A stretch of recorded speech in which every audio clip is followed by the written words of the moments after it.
नमस्कार। Third energy के बारे में बात करेंगे क्योंकि ये बहुत ही अंडरस्टैंडिंग मिस्टिकल यूनियन रहता है ट्विन फ्लेम जर्नी का। अंडरस्टैंडिंग उन्हीं के लिए जो ट्विन फ्लेम जर्नी में है, बाकी सबके लिए तो ये ड्रामा है और कॉन्सेप्ट है, सिंपली एक कॉन्सेप्ट है। लेकिन ये कॉन्सेप्ट से कहीं ज्यादा ही है, बहुत डीप डेप्थ वाली नॉलेज इसमें रहती है। कनेक्शन आपका बहुत ही खूबसूरत रहता है। ये थर्ड एनर्जी जो रहती है वो आपको अपनी अंदर की यात्रा की तरफ लेके जाती है, आपकी अंदरूनी एक्सपीरियंसेस की तरफ लेकर जाती है। तो ये जो थर्ड एनर्जी है ये कोई एक अलग फॉर्म में नहीं है, कोई विजिबल फॉर्म में नहीं है। ये रिलेशनशिप है आप दोनों का, जो कि divine feminine and masculine energy को ब्लेंड करता है, मिंड करता है। एंड ये जो एनर्जेटिक एनर्जी फील्ड होता है, इसी फील्ड में ही आप अपनी टू मच इमोशनल एनर्जी जो रहती है उसको आप मस्कुलाइन एनर्जी में चेंज कर पाते हैं। थोड़ा बहुत यानी कि समझ आने लग जाती है, अकल आने लग जाती है। नहीं तो डिवाइन फेमिनाइन्स का यही रहता है कि ठीक है जी, ले लो जी, तन मन धन जो चाहिए लेते रहो, हम देते रहने वालों में से हैं, ये वाली बात है। तो ध्यान रखिए आप अपना कि आपने जो थर्ड एनर्जी है उसमें एक प्रोडक्ट ऑफ इक्विलिब्रियम है, जिसमें कि आपने सिर्फ बैलेंस बनाना सीखना होता है। इंडिविजुअल कंट्रीब्यूशन इसमें रहता है दोनों का ही, क्योंकि दोनों ही पार्टनर्स हैं, दोनों ही पार्टी का एक साथ मिलन तभी होगा जब आप इस कैटलिस्टिक बिहेवियर से या डिपेंडेंसी से या को डिपेंडेंसी से बाहर आ पाएंगे। तो अपने अंदर के लव को पहचानना है, जिसमें कि आप किसी भी तरह के कंट्रोल से बाहर निकल सकें। या आपका ट्विन फ्लेम आपको कमिटमेंट दे रहा है, नहीं दे रहा है, उस पर कंट्रोल लगाने के बजाय आप अपनी इस रिलेशनशिप को डीपली समझ पाएं, इस कॉन्सेप्ट को समझ पाएं, जो कि ब्रीदिंग फोर्स है, आपकी जान है, आपकी सांसें हैं, वो आपका ग्रोथ इसी में ही होने वाला है। अदरवाइज अगर आप सिर्फ यही देखते हैं, हाँ ठीक है, हाँ इस चीज को उथला उथला समझते हैं कि हाँ अच्छा ग्रोथ होने वाली है, फिर उसका मेरा मिलन हो जाए तभी हार्मनी, नहीं, आपकी हार्मनी पहले आपके साथ होगी, उसी के बाद होगा। जैसे कि जानते ही आप शक्ति एंड शिव, तो शिव शक्ति का क्या मतलब है ट्विन फ्लेम जर्नी। तो शक्ति के कई नाम हैं, कई रूप हैं, शिव के भी कई रूप हैं, लेकिन शिव का जो एक मेन रूप यही माना जाएगा कि वो एक नॉन ह्यूमन फॉर्म में है। तो जो ट्विन फ्लेम की जो मेन धारणा यही है कि जो स्त्री है, जो फेमिनाइन है, वो जो है आपके जो डिवाइन मस्कुलाइन होते हैं ना, उसके जीवन में रंग फैलाने के लिए रंग है। वो शक्ति जो है रंग है, साहस है ना। लेकिन शिव जो है वो एक खाली है, दर्पण है, खाली है वो। तो शक्ति वह रूप है जिसके कारण आप कई प्रकार की कल्पना कर सकते हैं। उस कल्पना में वो माँ भी होती है, बेटी भी होती है, कि योद्धा भी होती है, यानी कि warrior. Divine feminine is a warrior. तो वॉरियर आप तभी बनते हैं जब आप बिल्कुल ही लो से स्टार्ट करते हैं, यानी कि टू मच इमोशनल जो एनर्जी रहती है वहां से आप आगे बढ़ना सीख जाते हैं। क्यों? क्योंकि जो शिव है वो एक तरह से अमानवीय है, यानी कि अमानवीय का मतलब नॉन ह्यूमन फॉर्म में है, और जो पार्वती है वो राजा की बेटी थी, वो ह्यूमन फॉर्म में है। उनके सती होने के बाद भी शिव वहीं के वहीं रहे। अब हम यही नहीं पूछते कि शिव की उम्र क्या थी। पार्वती जो थी मतलब सती भी हो गई, एंड देन उसके बाद फिर से जन्म ली, बड़ी हुई,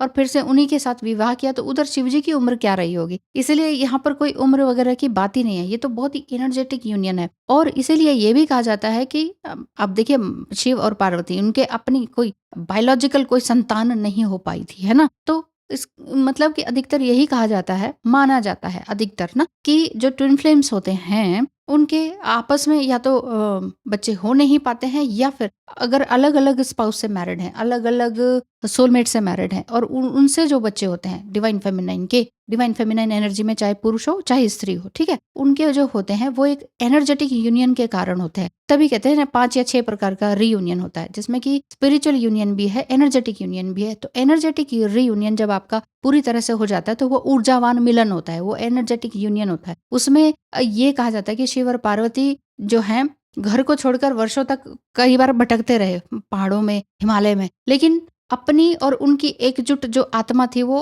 उस तरीके से नहीं बन पाई। इसीलिए उन्होंने भगवान गणेश को जन्म दिया, है ना, और जो कि बुद्धि का प्रतीक है। और उसी तरीके से फिर आगे जो है भगवान कार्तिकेय का जन्म हुआ, और भी कई बच्चे माने जाते हैं, तो वो अलग बात है। मेन बात यह है कि जो ट्विन फ्लेम्स हैं, ट्विन फ्लेम्स का जो एनर्जेटिक मिलन होता है, एनर्जेटिक यूनियन होता है, वो उसी का परिणाम होता है। जैसे मैं बोल रही ना कि आपका किसी और के साथ जो सोलमेट के साथ या कार्मिक के साथ जो बच्चे हैं, तो वो आपके ही ट्विन फ्लेम के एनर्जेटिक यूनियन का परिणाम होता है, रिजल्ट होता है। तो ये जो एक्सपीरियंस होते हैं ये ट्विन फ्लेम जर्नी में वही थर्ड एनर्जी कहलाती है, और वही जो ट्विन फ्लेम है, उस जो ट्विन फ्लेम ट्रू है वही पहचान पाते हैं कि ये क्या जर्नी है। जी हाँ, आपको भी लगता है थर्ड एनर्जी जैसा और कुछ ना कुछ सोल कनेक्शन जैसा, लेकिन फिर भी डाउटफुल है, कंफ्यूजन है, कुछ भी कंफ्यूजन है, तो अपना date, time and place of birth भेजकर आप कंफर्मेशन भी करवा सकते हैं, या अपने बारे में कुछ एस्ट्रोलॉजिकली जान सकते हैं, या फिर टैरो रीडिंग से आप मेरे साथ बात भी कर सकते हैं और कंसल्टेशन भी ले सकते हैं। टैरो रीडिंग भी हो जाएगी। स्क्रीन पे दिखाए नंबर पर मैसेज करें और पता करें फी वगैरह। आपका जो सिक्स्थ सेंस है वो इस जर्नी को, इस एनर्जी को पहचान लेता है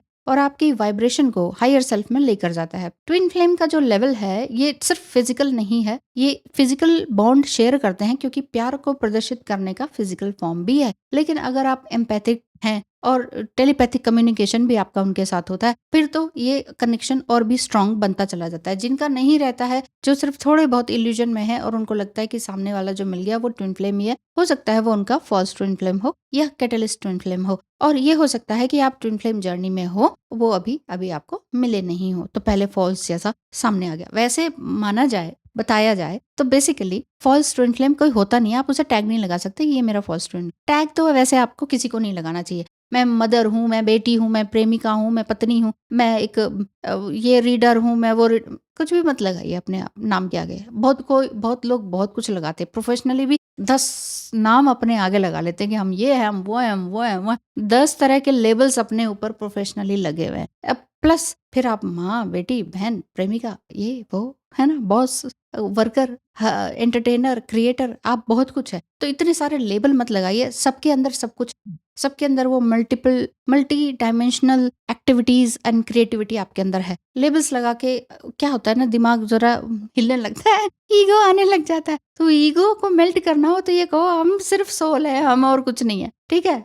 हमसे काम करवा लो बस। अगर आपको लगता है कि हम ये हैं तो आपके हिसाब से क्यों, क्योंकि अगर कोई हमें बुरा कहता है तो वो उसका पर्सपेक्टिव है ना, अपना तो नहीं है ना, है ना। तो वही चीज है। इसी तरह से लेबल्स भी है।